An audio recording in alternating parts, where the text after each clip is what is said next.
अस्सलाम नाज़रीन, क्रिक लिंक्स की एक नई वीडियो के साथ जनरल आब्दीन आपकी खिदमत में हाजिर है। बाबर आजम ने विराट कोहली को पीछे छोड़ दिया है। इयन बिशप साहब के मुताबिक जो वेस्ट इंडियन क्रिकेटर हैं, आकिब जावेद ने मशवरा दिया है मोहम्मद रिजवान को कि वो कैसे ओडीआई में वापस फॉर्म में आ सकते हैं, जबकि मिकी ऑर्थर ने शान मसूद की तारीफ़ों के पुल बांधे हैं जनाब। अब सबसे पहले बात करते हैं इयन बिशप साहब की, जो वेस्ट इंडियन क्रिकेटर हैं, लेजेंड क्रिकेटर हैं। उन्होंने जनाब तारीफ़ों के पुल बांधे हैं बाबर आजम के, और उन्होंने कहा है कि बाबर आजम ने विराट कोहली को पीछे छोड़ दिया है। जी हाँ, उनके मुताबिक जो बाबर आजम जिस तरह की करंट फॉर्म में हैं, उन्होंने कहा कि इस तरह की बेहतरीन फॉर्म 60 से ज़्यादा एवरेज और 17 से ज़्यादा 100 कर लिए हैं। अभी 27 साल के हुए हैं बाबर आजम, और वो ये समझते हैं कि ये बेहतरीन किस्म की कारकर्दगी है बाबर आजम की, और बाबर आजम जो हैं वो आउट क्लास करते जा रहे हैं पूरी दुनिया को। और उन्होंने कहा कि ग्रेटेस्ट बैट्समैन बनेंगे बाबर आजम, और उन्होंने कहा कि मैं लफ्ज़ ग्रेट को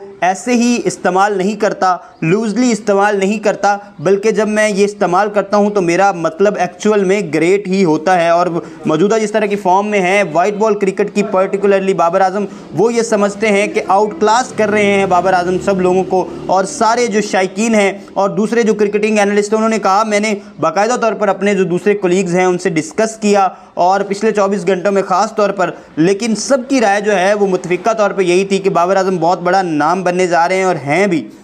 उन्होंने कहा कि अभी तक जो उनके रिकॉर्ड्स हैं ओडीआई में और टी20 में पर्टिकुलरली, उनको देखें तो उनके करीब करीब भी कोई नहीं है, और वो अपने जो करीबी पड़ोसी हैं विराट कोहली, उनको पीछे छोड़ते जा रहे हैं बाबर आजम। उनके मुताबिक उन्होंने कहा कि बाबर आजम जिस तरह की फॉर्म में हैं, जिस तरह की बेहतरीन स्कोरिंग कर रहे हैं, अगर इसी तरह से करते रहें तो बहुत बड़ा नाम होंगे और ग्रेट्स के तौर पर याद रखे जाएंगे बाबर आजम जनाब क्रिकेटिंग टर्म्स में। उसके साथ उन्होंने कहा जनाब कि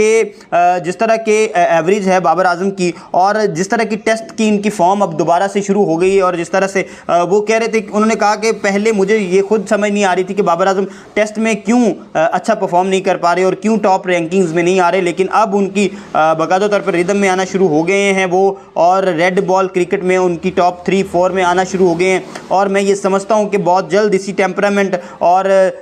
रिदम के साथ अगर बाबर आजम खेलते रहे तो वो टॉप में इधर भी आएंगे, यानी टेस्ट में भी। अब दूसरी जानिब अगर बात करें जनाब आकिब जावेद की, तो आकिब जावेद साहब जो है लाहौर कलंदर के कोच हैं, उन्होंने मोहम्मद रिजवान को मशवरा दिया है कि ओडीआई क्रिकेट में किस तरह से फॉर्म में वापस आना है, किस तरह से स्कोर करने हैं। हमने देखा कि पिछले कुछ अर्सा से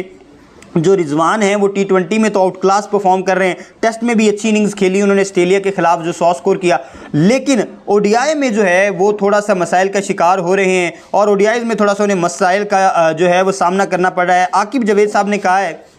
कि इसके पीछे दो बड़ी वजूहात है। दो चीज़ें अगर मोहम्मद रिजवान कर लेते हैं तो वो उसी टेम्परामेंट में वापस आ जाएंगे, उसी तरह से स्कोर करना शुरू कर देंगे जिस तरह से जनाब वो कर रहे हैं टी20s में, और उस फॉर्म को भी वो गेन कर लेंगे। उनके मुताबिक सबसे ज़रूरी चीज़ है जनाब कि वो स्ट्राइक रोटेशन पे काम करें, यानी कि सिंगल्स लेने पे काम करें। उन्होंने कहा कि जब भी वो आते हैं तो वो एक जल्दबाजी का शिकार होते हैं, और जल्दबाजी इस वजह से क्योंकि हमने देखा कि टी20 फॉर्मेट में बड़ा अच्छा परफॉर्म कर रहे हैं और वहाँ पे जो है वो थोड़े से तेज़ स्कोर करने होते हैं, तो शायद उसी रिदम को ओडीआई में भी अप्लाई करने की कोशिश करते हैं, लेकिन यहाँ पे वो मिडिल ऑर्डर में आते हैं और वहाँ पे बड़ी जिम्मेदारियाँ होती हैं मोहम्मद रिजवान पर। इसलिए थोड़ा सा स्ट्राइक रोटेशन और वक्त देना पड़ता है बैट्समैन को खुद को, और टीम को ज़रूरत होती है कि वहाँ पे कोई एक बैट्समैन जो है वो लंबी इनिंग खेले और रुके क्रीज पर और स्कोर करे बड़े। और यहाँ पे रिजवान जो है वो शायद जल्दबाजी का मुजाहरा कर रहे हैं। आकिब जावेद साहब के मुताबिक उन्होंने कहा है कि एक तो इन्हें अपने थोड़ा सा टेम्परामेंट पे काम करने की ज़रूरत है कि टेम्परामेंट पे काम करें और क्रीज़ पर आके रुकें, टाइम दें खुद को, टाइम लें, बॉलर्स को ज़रा खेलें समझें, उसके बाद बड़ी शॉट लगाना शुरू करें। और उसके साथ साथ उन्होंने ये कहा जनाब कि जो स्ट्राइक रोटेशन है वो बड़ी मैटर करती है। सिंगल्स लें ताकि आप दूसरे एंड से जाके दूसरे बैट्समैन को देखें, और जल्दी से अगर स्ट्राइक रोटेट करते हैं तो आपका प्रेशर जो है वो रिलीज़ होता रहता है। अभी एक 50 तो की बाबर जो है मोहम्मद रिजवान ने ऑस्ट्रेलिया के वेस्ट इंडीज़ के खिलाफ इस पर्टिकुलर सीरीज़ में, लेकिन ये है कि दोबारा रिदम में आते थोड़ा सा देर लगेगी। और उन्होंने कहा है कि मुझे पूरी उम्मीद है आकिब जावेद साहब ने कि बहुत जल्द मोहम्मद रिजवान जो है वो वापस फॉर्म में आ जाएंगे और वो उसी तरह से स्कोर करना शुरू कर देंगे जिस तरह से जनाब टी20 में स्कोर कर रहे हैं, टेस्ट में स्कोर कर रहे हैं। इसके बाद बात करते हैं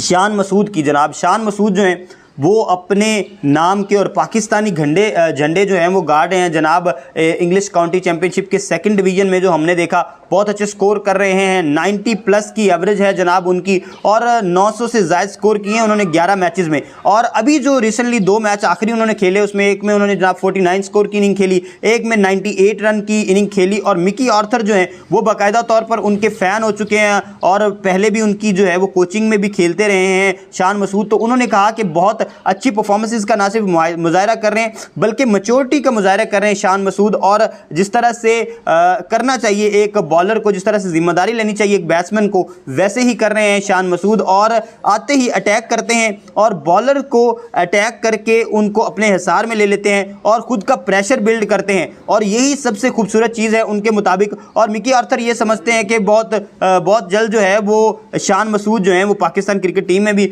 हमें भी लग रहा है जिस तरह की फॉर्म में वो हैं उनकी वापसी बनती है, क्योंकि जिस तरह से मोहम्मद हारिस को जगह दी गई मिडिल ऑर्डर में और ओडीआईज में पर्टिकुलरली, और जिस तरह से दूसरे प्लेयर्स को जगह दी गई, तो उसमें शान मसूद जिस तरह की प्राइम फॉर्म में है, लगता ये है कि ये ज़्यादा अच्छा परफॉर्म करेंगे अगर उनको मिडिल ऑर्डर में जगह दी जाए। जबकि दूसरी जानिब हमने देखा कि सबसे ज़्यादा बाउंड्रीज भी इस काउंटी चैंपियनशिप में जो है जनाब अभी तक जो है वो रिकॉर्ड शान मसूद के पास है, और सबसे ज़्यादा स्कोर्स का रिकॉर्ड भी इनके पास है, सबसे बेहतरीन एवरेज के साथ कर रहे हैं और बेहतरीन किस्म की इनिंग्स खेल रहे हैं। और हमारी नेक तमन्नाएं भी उसी तरह से उनके साथ हैं जिस तरह से मिकी आर्थर कह रहे हैं। तो हमारी ये ख्वाहिश है कि बेहतरीन किस्म का परफॉर्म करते रहें शान मसूद और पाकिस्तान का नाम रोशन करते रहें। इसी के साथ दीजिए इजाज़त। अल्लाह हामिद नासिर।